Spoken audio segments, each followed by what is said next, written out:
Today, grades are the primary method of judging a student's abilities, but in the early days of schooling, grading was not a priority. In Canada, prior to the late 19th century, students attending school were not divided into clearly defined grades. Without a grade system in Canada, it was up to a teacher's discretion to group students together based on ability and pre-established grading systems in other parts of the world.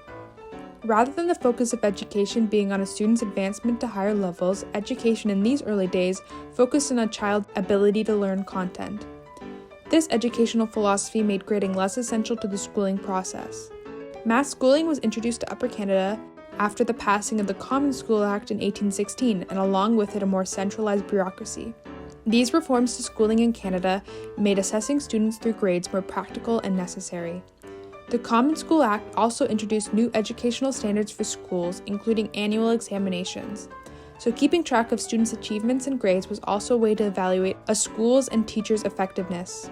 By 1910, the 8th grade system was well established in Canada, and students' advancement onto higher grades was a key goal of schooling, making testing and grading more widespread and standardized. From 1911 to 1960, school systems continued to experiment with various letter and number reporting conventions, but the 100-point or percentage system was particularly popular. The Schools Museum collection includes a handful of report cards from the mid-20th century, which offer us insight into the values of education and moral expectations of students. Let's take a look at some of these report cards to understand a little more about the history of grading in Canada. These two report cards are both from 1925. As you can see, they are very informal. Both are written on scrap pieces of paper. While their exact places of origin are unknown, we can assume that they most likely came from a one-room school in the Frontenac area. Being outside of the city school system meant less expendable resources and less strict regulations. Jumping ahead to the late 1940s, we see a big difference from the previous two report cards. These ones use a standard format. There is also a more in-depth breakdown of grading categories as well as space for comments. One interesting feature of these report cards is the section on citizenship.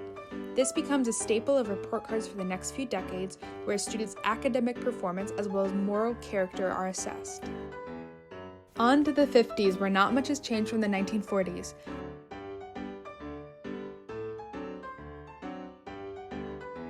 Again, this report card from the 1960s is very similar to the 40s and the 50s, but one new feature that we see is it dedicates a whole page to comment, showing the shift to emphasizing personal comments by teachers about a student's behavior in class as well as their academic standing.